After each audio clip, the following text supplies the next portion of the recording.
Hi everyone, কেমন আছেন সবাই? আশা করি সবাই ভালো আছেন। শখের রান্নাঘর থেকে সবাইকে স্বাগতম। আজকে নিয়ে আসলাম অন্যরকম একটা রান্নার রেসিপি নিয়ে। আজকে আমি নিয়ে আসলাম সুস্বাদু পারফেক্ট খাসি মাংস রান্নার রেসিপি। আশা করি আমার এই রেসিপিটা আপনাদের কাছে অনেক ভালো লাগবে। এবার চলে গেলাম প্রস্তুত প্রণালীতে। এখানে আমি খাসির মাংসটাকে সামান্য পরিমাণ লবণ দিয়ে গরম করে হালকা পানিটা ফেলে দিয়েছি, যাতে করে কোনো রকম গন্ধ না থাকে। খাসি গোস্তের মধ্যে আবার আলাদা একটা গন্ধ থাকে, অনেকে রান্না করতে পারে না। একটু গরম করে পানিটা ফেলে দিলে আর কোনো রকম গন্ধ থাকে না। এবার আমি চুলে একটি কড়াই বসে এখানে আমি দিয়ে দিলাম কিছু অংশ সরিষার তেল। আপনারা যে কোনো তেল ইচ্ছে করলে ব্যবহার করতে পারেন। এবার আমি দিয়ে দিচ্ছি 4-5টা পেঁয়াজ কুচি, দিয়ে দিচ্ছি রসুন পেস্ট এবং আদা পেস্ট।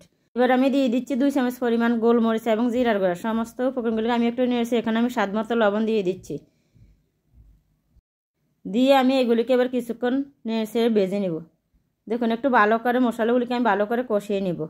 আপনারাও এভাবে লো হিটে মশলাগুলি ভালো করে কষিয়ে নেবেন। আসলে যে কোনো রান্না যত সময় করে কষবেন তত রান্নার টেস্টটা অন্যরকম হয়। এবার আমি এখানে দিয়ে দিচ্ছি 2 চামচ পরিমাণ হলুদ গুঁড়া। একটু নেড়ে আমি এখানে দিয়ে দিচ্ছি 1 চামচ পরিমাণ মরিচের গুঁড়া। এবার নেড়ে আমি ভালো করে মশলাগুলিকে কষে নেব। আমার মশলাগুলি কষানো হয়ে গেলে আমি এখানে আমার নিজে তৈরি করা কিছু অংশ মশলা দিয়ে দেব। এখানে আমি বিভিন্ন রকম গরম মশলা দিয়ে এই মশলাটা তৈরি করেছি। এবার এখানে আমি দিয়ে দিব এক এক করে খাসির মাংসগুলি, দিয়ে এগুলি আমি লো হিটে কিছুক্ষণ কষিয়ে নেব।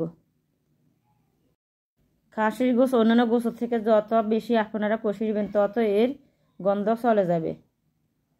দেখুন, আমি এগুলিকে এক এক করে সবগুলি দিয়ে দিচ্ছি।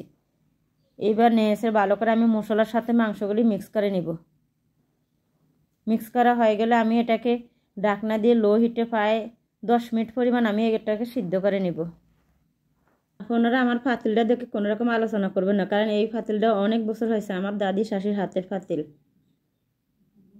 আমার কাছে মনে হচ্ছে আমার লবণটা একটু কম হয়ে গেছে। আমি আবারও এখানে একটু পরিমাণ মতো লবণ দিয়ে দিলাম। দিয়ে এগুলিকে আমি ভালো করে কষিয়ে নেব। আমার রান্নাটা আপনাদের কাছে কেমন লাগবে জানি না। যাক, ভালো লাগলে আমাকে লাইক কমেন্ট দিয়ে যাবেন।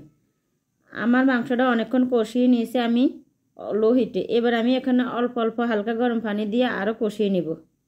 এখানে প্রায় আমি আরও 10 থেকে 15-20 মিনিট কষিয়ে নেব। এবার এখানে আমি অ্যাড করে দিচ্ছি 1 কাপ পরিমাণ টক দই। আপনারা ইচ্ছা করলে এটা বাদও দিতে পারবেন, তবে টক দই দিলে আলাদা একটা ফ্লেভার আমার কাছে ভালো লাগে এবং কোনো রকম গন্ধ লাগে না খাসির মাংসের মধ্যে।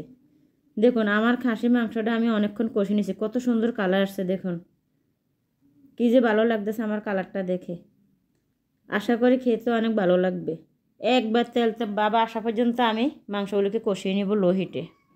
আমি আসলে এখানে চুলে কোনোভাবে হাই হিট ব্যবহার করিনি। আমি এখানে মাংসগুলি সিদ্ধ হওয়ার জন্য পরিমতো পানি দিয়ে দিচ্ছি। এবার কিন্তু আমি চুলের আগুন একটু হাই হিটে দিয়ে দিলাম।